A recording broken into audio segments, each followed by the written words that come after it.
चमकपुर गांव में गोपाल नाम का एक लड़का रहता था। उसकी सौतेली माँ और बाप ने उसे घर से निकाल दिया था। उसकी सौतेली माँ ने सब कुछ अपने और अपने बच्चों के नाम पे कर रखा था और गोपाल को हिस्से के नाम पे 3 गायें दे रखी थी। गोपाल पढ़ा लिखा तो बहुत था, पर नौकरी ना मिलने के कारण उसने सोच लिया था कि वो अब उन तीनों गायें की खूब देख रेख करके उनसे जो दूध मिलेगा उसे बेच के अपना कारोबार चलाएगा। अब मैं बिल्कुल अकेला हो गया हूँ। गौ माता, तुम तीनों के अलावा मेरा अब कोई भी नहीं है। बस मेरा घर चलाने के लिए तुम तीनों को मेरी मदद करनी होगी। तीनों गायें बहुत ही हट्टी कट्टी और जवान थीं और रिश्ते में भी एक दूसरे की बहनें लगती थीं। चंपा, चमेली और मैना। मैना सबसे बड़ी और समझदार गाय थी। चंपा गर्भवती थी और चमेली को अभी अभी बच्चा हुआ था। वो दूध दे रही थी, जिसके दूध को बेच के गोपाल का थोड़ा बहुत घर चल रहा था। पर गोपाल को अब चंपा और मैना पे पूरा भरोसा था कि जब उनका बच्चा हो जाएगा तो वो खूब दूध देने लगेंगी और जिससे उसका कारोबार अच्छे से सेट हो जाएगा।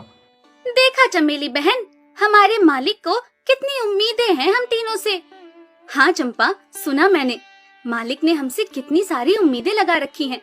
और उम्मीद रखे भी क्यों ना, कितना समय खर्च करते हैं मालिक हम पे और कितनी सेवा करते हैं हमारी, कितना खिलाते पिलाते हैं हमें। और फिर हम मालिक की उम्मीदों पे खरा ना उतरेंगी तो धिक्कार है हमारी जिंदगी पर। सही कह रही हो बहन तुम।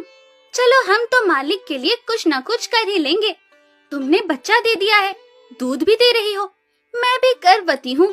थोड़े दिनों में मैं भी बच्चे को जन्म दे दूंगी, फिर दूध भी देने लगूंगी। लेकिन इस मैना दीदी को देखो, हम दोनों से बड़ी हैं, एक बार भी बच्चा ना दे पाई आज तक। क्या इसका फर्ज नहीं बनता मालिक के लिए कुछ?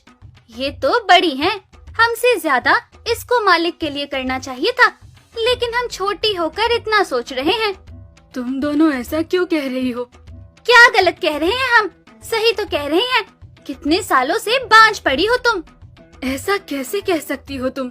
बच्चा देना ना देना मेरे हाथ में थोड़े ना है। मैं भी तो माँ बनना चाहती हूँ ना। मैं भी चाहती हूँ कि दूध दूँ और मालिक को मेरे दूध से कुछ फायदा हो। अरे तुम क्या बच्चा दोगी जो इतने सालों से नहीं दे पाई? तुम ये ख्वाब लेना बंद करो कि तुम बच्चा दोगी और तुम्हारे दूध से मालिक को कोई फायदा होगा।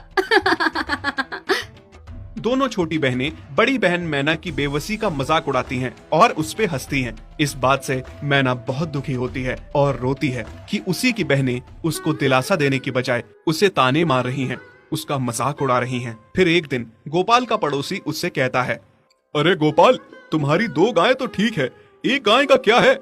उससे तुम्हें कोई फायदा नहीं है, बेच क्यों नहीं देते उसे? अरे नहीं नहीं भाई साहब, बेचना क्यों उसे? अभी बच्चा